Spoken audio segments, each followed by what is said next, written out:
ऐसा शहर जहाँ सिर्फ बाजार और मस्जिद नहीं बल्कि पावर के खेल भी चलते हैं। आज हम बात करेंगे एक ऐसे महल की जो दिखने में सिंपल है पर सोच में बहुत गहरा है। ये है राव रतन महल, ना ही सबसे बड़ा महल और ना ही सजीला, लेकिन शायद सबसे सोचा समझा महल। राजा राव रतन के महल को समझने के लिए पहले बुरहानपुर को समझना जरूरी है। बादशाह जहांगीर के खिलाफ दक्षिण में शहजादे खुर्रम ने विद्रोह किया। तब इस विद्रोह को दबाने के लिए राजा राव रतन को डेक्कन की ओर भेजा गया। बूंदी नरेश राजा राव रतन चौहान वंशी का बुरहानपुर के निकट शहजादे खुर्रम के साथ युद्ध हुआ, जिसमें राजा राव रतन की विजय हुई। इसी विजय को देखते हुए राजा जहांगीर ने राजा राव रतन को बुरहानपुर का गवर्नर नियुक्त किया। 16-17 सेंचुरी में बुरहानपुर डेक्कन का गेटवे, मुगल एम्पायर का स्ट्रेटेजिक सेंटर और नॉर्थ और साउथ को जोड़ने वाला रूट। यहाँ मुगल ऑफिशियल्स रहते थे, लोकल रूलर्स भी एक्टिव थे और पॉलिटिक्स हमेशा सेंसिटिव।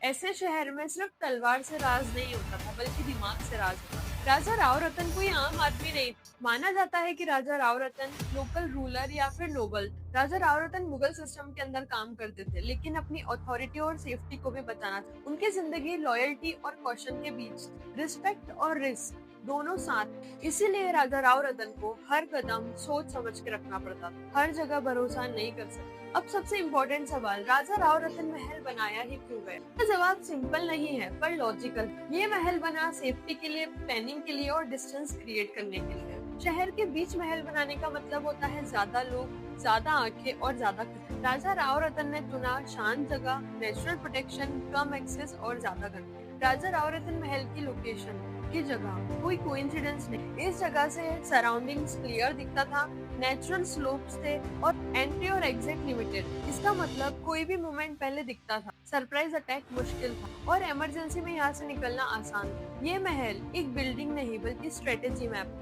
राजा राव रतन के महल का डिजाइन सिंपल है और यही उसकी सबसे बड़ी स्ट्रेंथ। यहाँ पर ज्यादा रूम्स नहीं, ज्यादा डेकोरेशन नहीं, ओपन कोर्टयार्ड्स और ओपन स्पेस। यहाँ पे मीटिंग सीक्रेट होती थी और डिसीजंस बिना डिस्ट्रैक्शन के लिए। सिक्योरिटी और प्लानिंग प्रायोरिटी थी, ना कि शो। ये महल कहता है पावर को दिखाना जरूरी नहीं बल्कि उसे संभालना जरूरी। ये महल पब्लिक के लिए नहीं था, यहाँ लिमिटेड लोग आते थे, सिर्फ ट्रस्टेड लोग और नोबल्स। और जरूरी बातें, यहाँ शोर नहीं होता था क्योंकि यहाँ फैसले लिए जाते थे और जहाँ फैसले लिए जाते हैं वहाँ पर साइलेंस। फिर धीरे धीरे सब बदलने लगा। मुगल पावर कम हुई और पॉलिटिकल स्ट्रक्चर बदला। लोकल रूलर्स का रोल खत्म हुआ। ब्रिटिश पीरियड में ऐसे महलों की इम्पोर्टेंस नहीं, मेंटेनेंस रुक गई और कहीं रिकॉर्डों में सिमट और राजा राव रतन महल खामोश होता चला गया।